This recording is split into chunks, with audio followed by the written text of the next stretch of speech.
59 ئۆپەراسیۆن لە تۆڵەی لە سێدارەدانی 59 لاوی کورد لە ڕۆژهەڵاتی کوردستان. ئەفسانەیەکی ڕۆژهەڵاتی کوردستان چۆن نەیهێش خوێنی 59 لاوی کورد بە فیڕۆ بچێت و 59 زەبری لە کۆماری ئیسلامی ئێران وەشاند.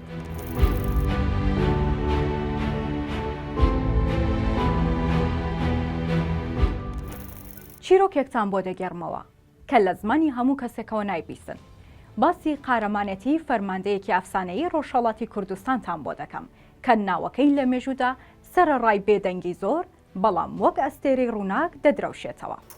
لە مێژ ساڵ بوو کورد لە ڕۆژهەڵاتی کوردستان خەباتی بۆ مافەکانی دەکرد. ڕژێمی پاشایەتی لە ئێران تازە ڕووخابوو. کۆماری ئیسلامی ئێران یەکەمین ساڵەکانی دەسەڵاتداری تێدەپەڕاند. وڵات لە شەڕ و کێشمەکێشی قورسدا بوو.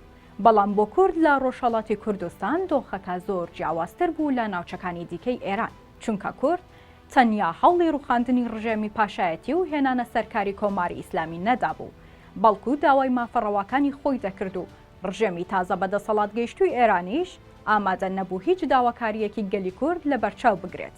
کار گەیشتە ئەو ئاستەی کە کورد سەر لە نوێ و بەڕێبەرایەتی حیزبی دیموکرات بزوتنەوەی شۆڕژگێڕانەی دژی کۆماری ئیسلامی دەست پێ کرد. با لەوە گەڕین کە تاوانەکانی کۆماری ئیسلامی بەرامبەر کورد چەند گەورە و درڕندانە بوون.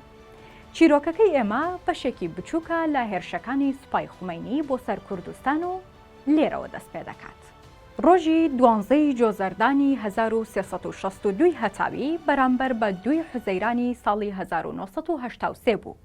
ڕژێمی ئێران بۆ چاوترسێنکردنی خەڵکی کوردستان و گەنجانی شۆڕژگێڕی کورد هەروەها بۆ تۆڵەسەندنەوە لە خەباتی گەلی کورد 59 لاوی لە شاری مەهاباد لە سێدارەدا. تەمەنی بەشێکیان لە 18 ساڵ کەمتر بوو. خوێندکار و قوتابیان لە ناودا بوو. بێتاوان و بێگوناح بەدەستی پیاوکوژانی خومەینی شەهید کران. چواردەیە تێپەڕی و کەس نەیزانی ئەو 59 لاوە شەهیدە لەکوێ ئەسپاردەی خاکران و تا ئێستاش تەرم و گڵکۆیان نەدۆزرانەوە. زۆری نەخەیاند و لە بەرامبەر ئەم تاوانی ڕژێمی ئێران شۆڕژگێڕانی کورد تۆڵەیەکی وەهایان لە کۆماری ئیسلامی سەندەوە کە تاوەکو ئێستاش بەناوهێنانی فەرماندەی تۆڵەسەندنەوەکە بەرپرسانی ڕژێمی ئێران ترس و لەرزیان لێدەنیشێت. تۆڵەسەندنەوەکە بریتی بوو لە ئەنجامدانی 59 ئۆپەراسیۆن بۆ سەر مۆڵگەکانی ڕژێمی ئێران کە 59 لاوی مەهابادی لە سێدارەدا بوو. سەرکردایەتی ئۆپەراسیۆنەکانیش لەسەر دەستی شۆڕژگێڕێکی خەڵکی کرماشان بە ناوی شاپور فیرۆزی بەڕێوەچوو. شاپور فیرۆزی بە ڕێخستنی هێزی بێستونی حیزبی دیموکرات توانی لە ماوەیەکی کەمدا دەیان گورزی کوشەندە لە ڕژێمی ئێران بوەشێنێت کە دواتر ئامارەکانی ئەو ئۆپەراسیۆنانە بەم شێوەیە دەنگیدایەوە. لە ئاکامی ئۆپەراسیۆنەکانی شاپور فیرۆزی بۆ سەرمۆڵگەکانی ڕژێمی ئێران بە مەبەستی تۆڵەسەندنەوەی لە سێدارەدانی 59 لاوی کورد 740 کەس لە هێزەکانی ڕژێمی ئێران کوژران، 570 کەس لەو هێزانە بریندار بوون، 132 پاسدار و سەرباز و بەکرێگیرا و بەدیلگیران، 68 ئۆتۆمبیلی ڕژێم سوتێنرا، 499 چەکی جۆراوجۆر و 63340 فیشەک دەستیان بەسەر داگیرە. لە بەرامبەردا 17 پێشمەرگە شەهید بوون و 22 پێشمەرگەش بریندار بوون.